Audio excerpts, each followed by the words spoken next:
Today I thought longer and harder than usual about what to draw, and I thought, it'd be fun. Let's draw some cars.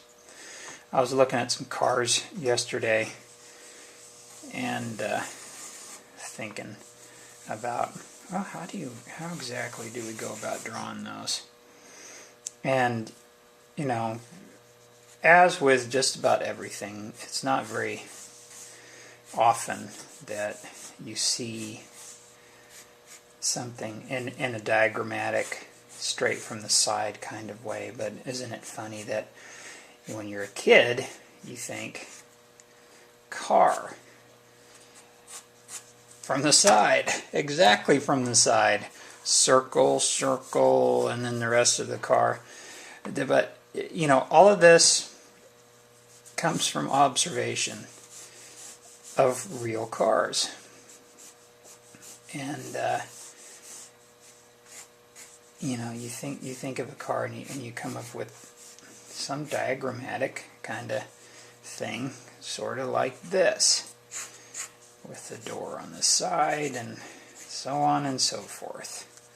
Okay, and you notice these are the same lines that I'm using to draw my hands and stuff with. Just because cars have these long lines, these long flowing lines, and very rarely, they definitely don't have these bumpy things. Okay, so I'm trying to get the entire, that entire thought. When I draw that line, I'm thinking roof of the car, and I'm thinking side of the window, I'm thinking side of the door, and wheel. All right. But when you look at a car, man, this is terrible, isn't it? Look at that crappy car drawing. Think, body of the car. And check it out. Check and see how that body relates to the wheels. All right. This is a two-door, I think. This car is actually just a piece of crap. And more than anything, just to show you, don't just draw a car from the side, because a car isn't made out of a piece of cardboard or a piece of paper, even though we're drawing it on paper. Let's keep it floating in space, okay? Give it some dynamic quality. All right? So, just like our hands, car, I'd argue, even if you're doing something that's realistic, think you still have to keep these fundamental elements of understanding present. All right, and foremost, this is the important part of your subject. All right, and so when I think of a car, I think of a body, of a form, very basic form like this. A lot of cars are even made like this. They don't have those rear end trunks very often anymore. So I'll often just draw a car like that, and you can screw around with this shape. You can make it skinnier, you can make it fatter, you can make this part longer or shorter. You do that, and then a cool thing is the front grille is often I use it as a way to define the plane. All right, it's a great opportunity to define the plane of the car.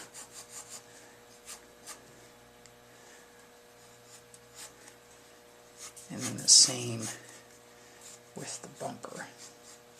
Man, I didn't set my timer today, folks. We are already burning daylight, aren't we? I got stuff to do today. I'm printing shirts today, so I need to get onto that. Let's get these wheels going.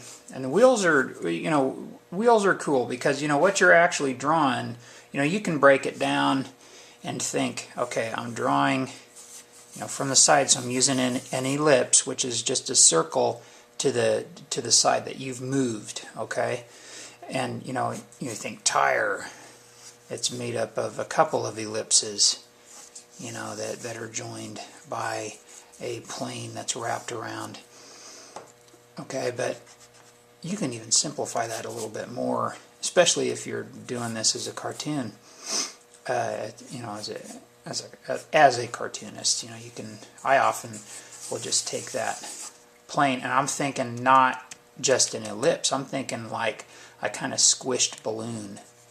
Okay, so I'll do that, and so that side plane is present. You know, I'm thinking I've got this surface here, and I'll define that surface with just a few lines like that. So you've got, you know, we've got our hubcap on the side here. We'll knock that tire into shape. Anyway, so that's what I'm doing here, and it just kind of tucks underneath. I'm thinking of the thickness. Okay, this thickness exists. Okay, but I'm positioning the hubcap in such a way that this is explained. You know, you move it to the side. You know, where would it be? To the side of that wheel. And I just set my timer for 2 minutes, so we are trucking along here. I'm gonna actually try to get this car finished though. Oh, there we go. Man, that was quick. That was just because I figure I rambled on for about 3 before I even said it. So there's our windshield, very important part of the car. All right, and I often treat these side windows as one mass, and you pop in your details there.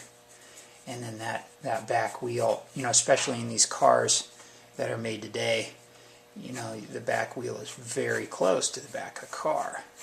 And I think, you know, I'm thinking dimensionally, so this other wheel is just tucked in the side. All right, that's how that goes.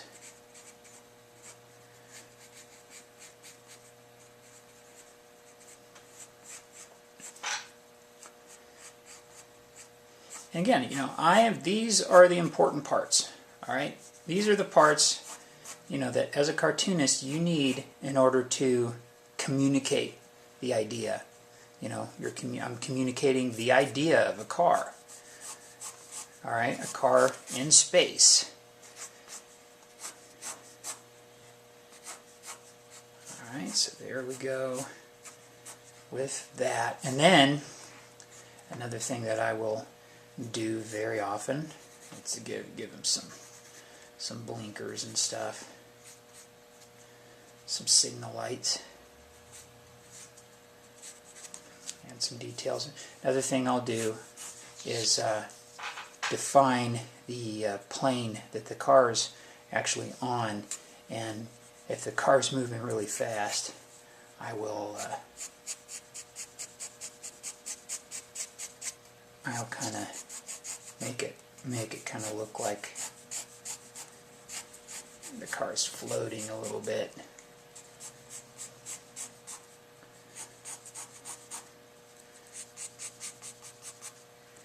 You know, it's going so fast, it's just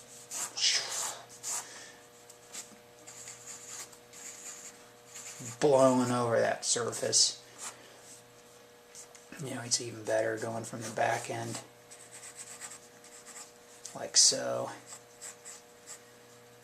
You get the underside of the car. You know, it's just barreling over that hill. Man, am I going to pull this off in 30 seconds? Maybe.